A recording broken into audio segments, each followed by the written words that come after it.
볼 것입니다. 오늘 읽은 본문 말씀을 가지고 하나님의 뜻을 구하는 기도라는 제목으로 은혜를 나누고자 합니다. 드디어 어제 우리나라 올림픽 축구가 동메달을 땄습니다. 예, 어제 축구 다 보셨습니까? 네, 우리나라가 일본과의 그 동메달 결정전에서 일본을 이기고 값진 메달을 획득했는데요. 이 승리는 이 한국과 일본이란 그 특수한 그 라이벌 관계에서도 승리한 것도 승리한 거지만 올림픽 역사상 처음으로 메달을 따는 것을 아주 기념비적인 사건입니다.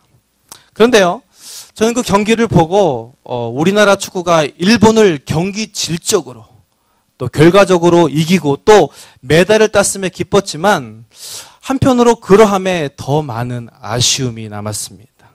지금 이 정도의 실력과 경기 내용이면 금메달도 노릴만 한데, 예, 그러면 생각한 것이 바로 예전에 있었던 브라질과의 4강 경기였습니다. 만약에 그 경기에서 명백한 페널티킥임에도 불구하고 그냥 넘어간 것이 우리에게 기회가 주어졌으면 어떻게 되었을까? 만약 페널티킥을 얻더라면요, 브라질과의 경기의 결과가 확연하게 달려졌을 미션이다. 예. 물론 동메달이라는 이 결과가 아주 자랑스럽습니다. 우리 축구 대표팀이 너무 잘했어요. 그런데 이것이 그들 자신에게 또 한국이라는 전체의 우리에게 단순히 3위 이상이라는 순위 그 이상의 효과를 주는 것이기 때문에 그런 생각들이 자꾸만 아쉽게 난다라는 것이죠. 사람들은 크고 작은 일에서 이런저런 아쉬움을 느끼는 그런 결과로 이 엉뚱한 환상과 상상을 하곤 합니다. 크게는 어떻습니까? 요즘 독도와 관련된 일본 행태를 보면서 우리나라가 식민 통치를 안 받았더라면, 우리가 지금 일본보다 국력이 셌더라면, 이런 가정부터 작게는 지극히 작은 개인의 일까지, 내가 대학 수능 때 그 수리 영역 2번을 몇 번 찍었다면 어땠을까? 부모님이 선생님이 가란 대학 갔으면 내가 이 모양 이 꼴은 아닐 텐데, 그때 그 아름다운 여자에게 사랑을 고백했더라면, 그리고 몇 번만 일찍 집에서 나왔더라면 지금과 엄청나게 다른 나, 혹은 정말 좋은 세상이 되어 있을 텐데. 그런 각도에서 볼 때요, 오늘 본문은 역사와 기독교와 관련한 아주 역사의 개연성이라는 가정을 계속해서 저에게 불러일으키는 본문입니다. 왜냐하면 오늘 사도행전의 저자인 누가는 바울의 두 번째 여행을 열면서 복음의 씨가 아시아가 아닌 유럽 땅에 처음으로 심겨졌다는 이 가장 크고 주목할 만한 특징으로 기록하고 있기 때문입니다. 이 복음의 서쪽으로의 진행은 단순한 복음의 방향을 의미하지만은 않습니다. 우리가 잘 알듯이 우리 기독교는 어떤 신을 믿고 따르는 종교를 넘어서는 전체적인 하나의 가치체계입니다. 그렇기 때문에 그 파급 효과가 사회 전반에 나타나고요, 나타날 수밖에 없는 것이 바로 기독교의 가장 큰 특징이라는 것입니다. 그래서 고대로부터 지금까지의 역사를 보더라도 정치, 사회, 문화, 학문, 예술 등의 발전에 기독교가 결정적인 역할을 했음을 부인할 수 없다는 것입니다. 만약에 바울이 유럽이 아닌 아시아 쪽으로 복음을 전했다면 지금 어떤 상황이 일어났을까요? 물론 여러분이 아시다시피 당시에는 유럽과 아시아라는 경계선이 없었습니다. 이 유럽과 이 아시아라는 그 대륙으로 일컫는 그 당시에 그 세계에는 가운데 에게해라는 그 바다가 있었는데, 그래서 바다가 있었는데 이 바다를 포함한 그 주변 모두가 어디의 영토였어요? 로마 영토였기 때문에 그 바다를 건너는 여행객들은 여기가 유럽에서 아시아로 가는 건지, 아시아에서 유럽에서 오는 건지를 아는 게 아니라 이 주에서 다른 주로 간다라고 생각했기 때문에 단지 여행하고 있다라고만 의식했다는 것이죠. 그런데 이 유명한 신학자 캠벨의 말처럼 이 유럽에로의 복음 전파는 바울조차 의식하지 못하고 있을지도 몰라도 하나님께서는 분명 그것을 의도하고 계셨다는 것입니다. 왜냐하면 유럽의 기독교 전파가 이 하나님의 왕국이라는 이 전체적인 막강한 힘과 문화권을 형성했고요. 그리고 그것을 바탕으로 지금까지 유럽이 선교의 역할들을 중추적으로 감당했었기 때문입니다. 그런데 오늘 말씀에 주목할 것은 바울이 아시아로 복음을 전하려고 했지만 계속해서 성령께서 막았고 그러던 중에 환상을 통해서 바로 유럽으로 복음 전도의 방향이 결정되었다는 것입니다. 본문에 보면 바울은 아시아로 가기 위해서 부단한 노력을 합니다. 6절부터 보면 전도의 길이 막히니까 부르기아 갈라디아로 갔고요. 또 7절 보니까 무시아로 가서 비두니아고로 가려고 했는데 그것도 막혔어요. 그래서 8절 보니까 무시아를 지나서 드로아까지, 약간 지명과 또 이름이 좀 생소하죠. 근데 어쨌든 배로 가면 3-4시간 갈 거리를 해변 따라 줄곧 해서 며칠 동안 하나님 성령께서 막으셔서 가지 못했다는 것이죠. 그런 중에 환상이라는 결정적인 계기로 그 방향이 동에서 서로 완전히 반대로 틀어졌다는 것입니다. 여기에서 환상으로 쓰인 원어는요, 단순한 상상이나 순간 혹은 추리에 의한 어떤 이미지가 아니라 시각을 통한 메시지 전달의 명료함을 가진 초자연적인 현상을 의미합니다. 뭡니까? 이 몽환적인, 뭔가 이상해, 몽환적인 이해 불가의 그런 내용이 아니라 또 모호한 어떤 순간의 그런 포착이 아니라 확실하고 분명한 메시지로서의 이미지. 여러분, 데자뷰로 많이 고민하시나요? 그것은 환상의 아니문이다. 예, 썰렁합니다. 어쨌든 바로 하나님께서는 이 마게도냐 사람의 환상을 통해 바울 향한 하나님의 뜻을 분명히 알리심으로 그의 발걸음을 옮기셨다라는 것입니다.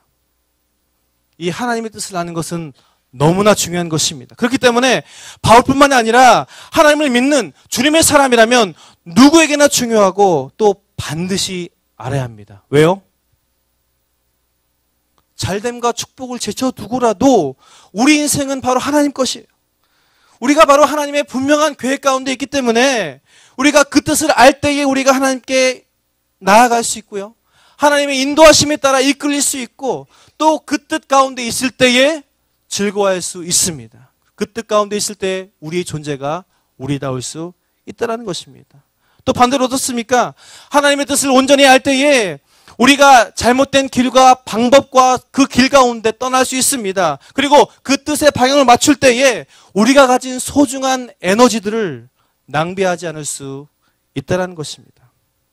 그렇다면 2000년을 살아가는 우리가 어떻게 하나님의 뜻을 알 수가 있겠습니까? 본문을 보니까 환상이 무엇보다 분명하고 확실한 하나님의 뜻이라 했는데, 그리고 바울도 환상을 보았는데 우리도 환상을 보아야 할까요? 지금껏 한 번도 환상을 본 적이 없는데 앞으로 또 어떻게 봅니까?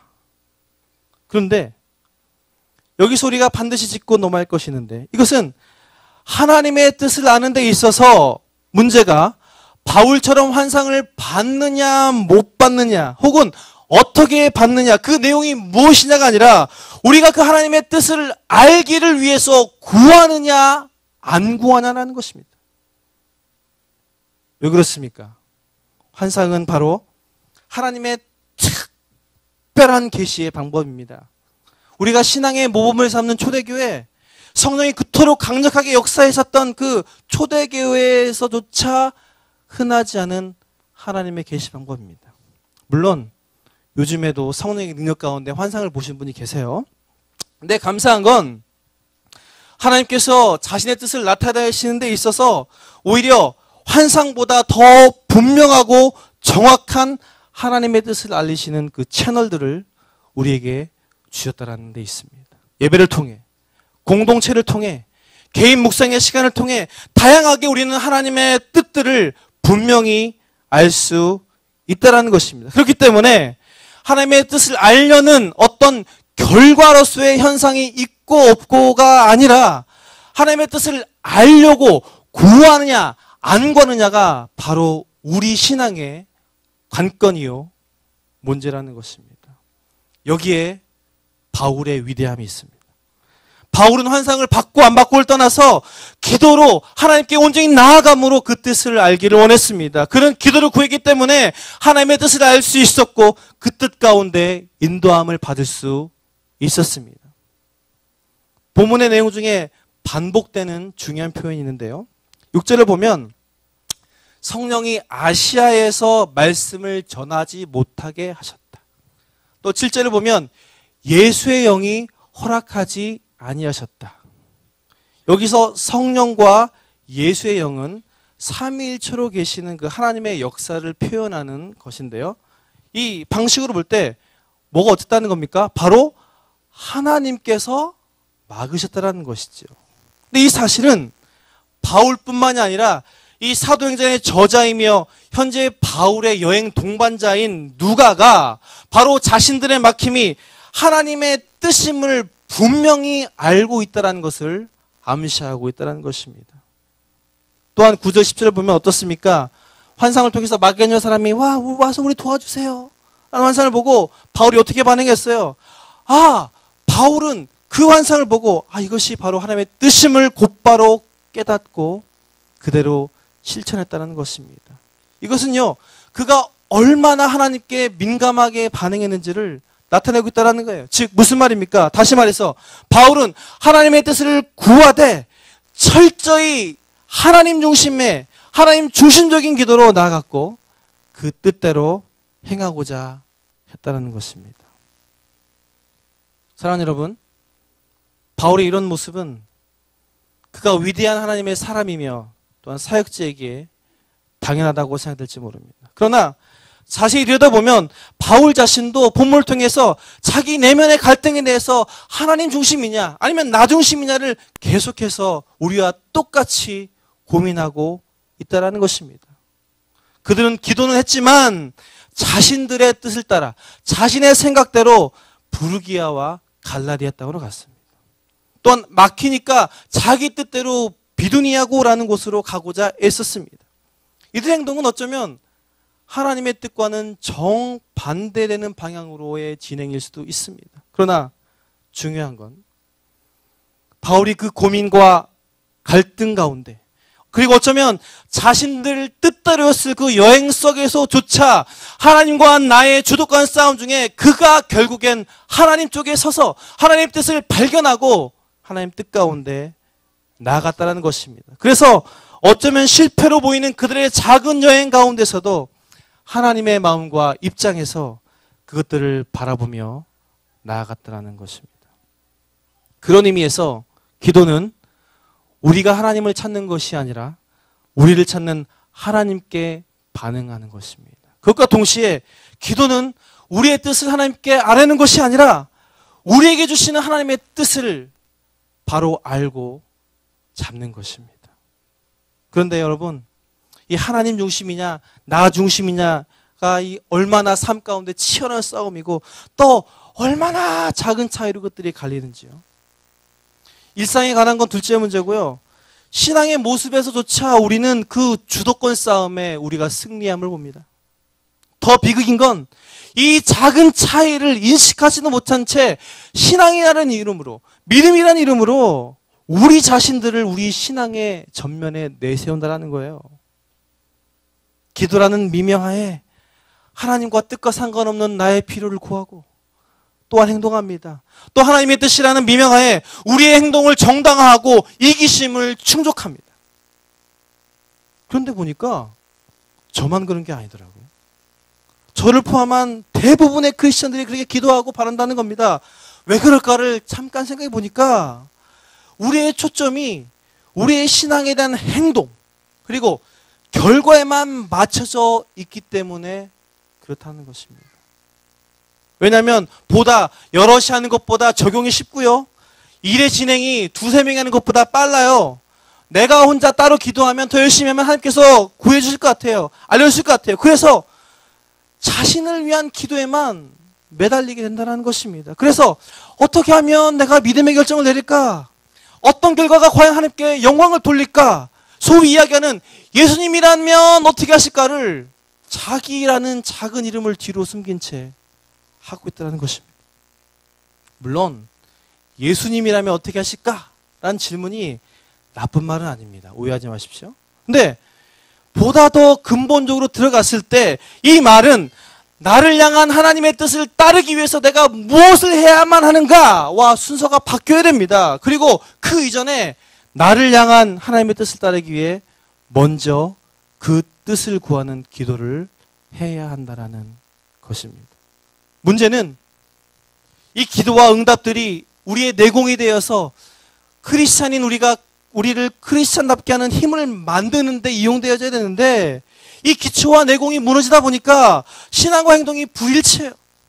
그리고 뿐만 아니라 기독교와 믿음의 색채가 일그러지기까지 하는 엄청난 부작용을 낳았다는 것입니다. 그래서 기독교가 사회의 빛과 소금이 아니라 썩어 문드러진 고인물이 된다는 것입니다. 그렇다고 저는 지금 이 말씀을 통해서 우리의 모든 삶의 부분을 제쳐놓고 하나님의 뜻을 구하는 기도를 해야 합니다라고 강조하는 것이 절대로 아닙니다. 그것 또한 구하되 예수님께서 주기도문이라는 것을 통해 우리에게 가르쳐주신 것처럼 먼저 하나님의 뜻이 이 땅에 이루어지기를 위해서 기도해야 하고 이를 위해 나를 또 우리를 향한 하나님의 뜻을 구하는 기도가 반드시 먼저 있어야 한다는 것입니다. 그런 의미에서 하나님의 뜻을 구하는 기도는 나 자신을 넘어선 need, 필요를 구하는, 나 자신을 넘어선 필요를 구하는 것이 바로 하나님의 뜻을 구하는 기도입니다. 바울은 이 환상을 통해서 이런 하나님의 뜻을 발견했습니다. 10절 말씀을 제가 읽을게요.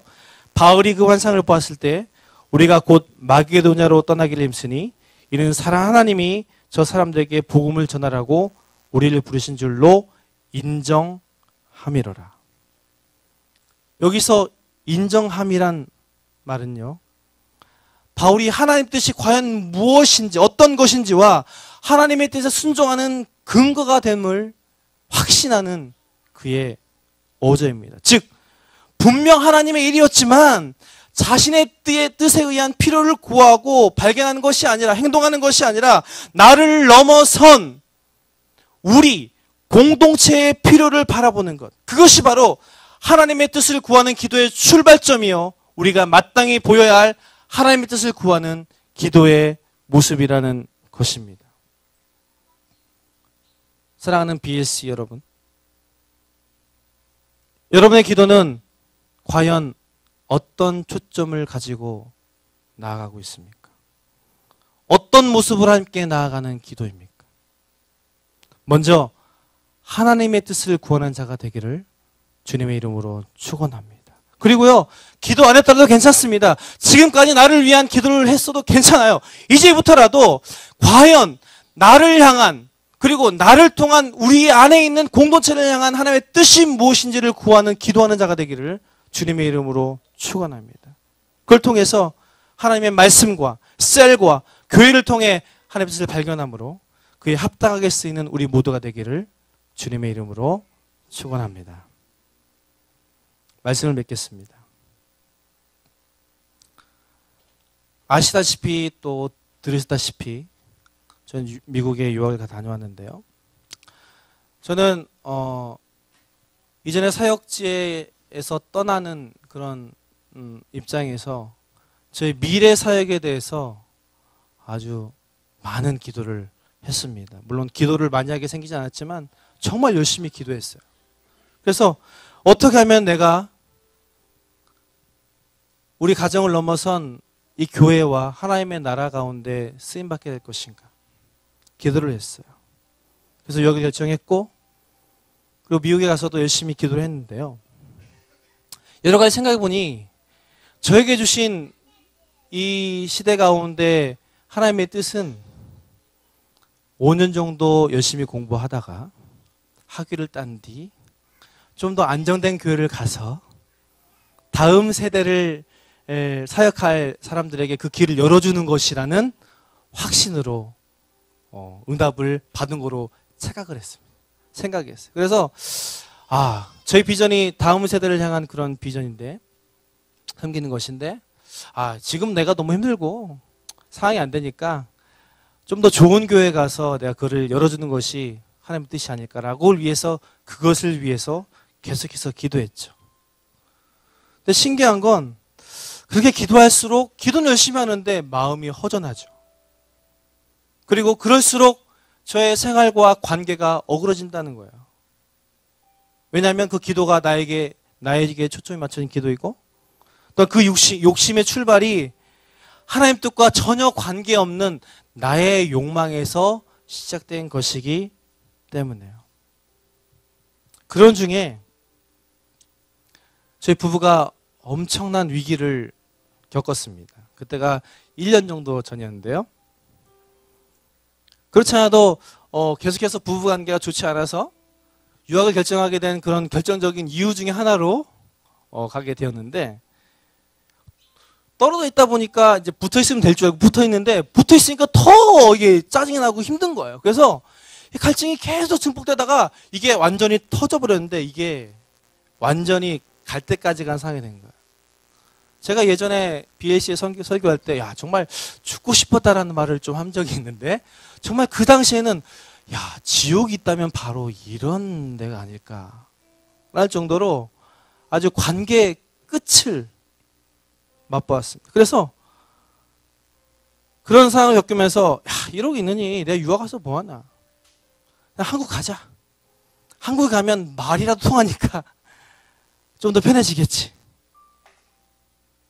그리고 공부하다 보니까 공부가 나의 뜻이 아닌 것 같아요. 학점도 잘 안 나오고 영어도 안 늘고 눈치만 늘어요. 그래서 홧김에 서울에 아주 좋은 교회 물어봤더니 또 오라고 그래요. 그래서 이거 공부하는 건 뜻이 아닌가 보다 생각하고 모든 유학생을 접고 비행기 티켓을 알아보고 있는데, 와이프가 이틀 뒤에 와서 저에게 이렇게 얘기했어요. 여보, 이렇게 돌아가는 거는 아니에요. 우리가 충분히 여러 상황을 고려하고 유학까지 어렵게 왔는데, 갈 때 가더라도 지금 하고 있는 학위는 하고 가는 게 하나님의 뜻인 것 같아요. 그리고 학위가 끝날 때까지 우리가 가족 관계를 위해서, 회복을 위해서 기도하다가 회복이 되면 그때가 바로 하나님을 향해 우리가 사역할 시점을 알고 갑시다라고 제안을 했어요. 들어보니까 또 그럴 만도 하더라고요. 당시 지옥 같았지만 어쨌든 유학을 결정함에 있어서 상당한 그런 이유가 가족에 대한 부분이었기 때문에 하나님의 뜻이 무엇인지를 그때부터 기도하기 시작했습니다. 나의 욕심이 아니라 하나님의 뜻이 무엇인지, 나의 평안이 아니라 하나님의 그 나라를 위한 것이 어떤 것인지. 근데 놀랍게도 그러는 중에 BLC와 연결되었습니다. 저희 비전과 부합하고요. 저와 BLC가 서로 공동체를 위해 필요한 부분을 발견했다는 것이죠. 어떻게 보면 제가 여태껏 기도했고 유학 떠나면서 기도했고 생각했던 공동체와 다를 수 있겠지만 저는 하나님의 뜻을 발견했음을 확신할 수 있었어요.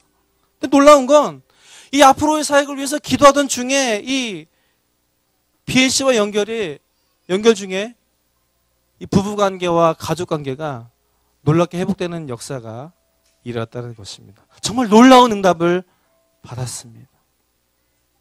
자신할 수 있던 건 말로만 하던 기도, 물론 다른 기도를 했지만 그럼에도 나 중심적인 기도에 대한 태도가 그 사건을 계기로 해서 바뀌었다는 것입니다. 전 이 일들을 겪으면서 저를 포함한 하나님의 뜻 가운데 행하실 BLC의 역사하심을 기대하고 있습니다. 사랑하는 여러분, 제가 목사로서 얘기하는 것이지만 이 이야기는 특별한 이야기가 아닙니다. 기억할 것은 하나님께서 여러분들을 단순히 주일 예배 왔다 갔다 하는 사람으로 세우지 않았다는 거예요. 하나님의 사람으로 한 사람 한 사람 세우셨고, 더 나아가 여러분을 가족과 학교, 직장, 그리고 여러 공동체의 믿음의 사람들로 세우셨다라는 것입니다. 그렇기 때문에 우리가 우리의 삶도 힘들지만 먼저 하나님의 편에 서서 하나님의 뜻을 구함으로 하나님의 일들을 행하는 자로서 나아가는 기도를 드려야 한다라는 것입니다. 하나님께서는 먼저 그 뜻을 구하는 자를 찾고 계십니다. 이 아침에 바울의 모습을 통해 여러분의 기도가 어떤 것이었든지 간에 이 시간부터 작지만 한 번이라도 하나님의 뜻을 구하는 기도하는 자가 되기를 소망하고, 여러분이 하나님의 뜻을 구하는 자로서 세워지기를 주님의 이름으로 축원합니다. 여러분을 통해서 하나님께서 여러분의 삶뿐만 아니라 여러분이 속한 곳에서 하나님의 뜻을 이루는 통로로 사용하실 줄 믿습니다. 그 은혜가 우리 가운데, 또 이 한 주간의 삶 가운데, 우리 BC 공동체 가운데 넘치기를 주님의 이름으로 축원합니다.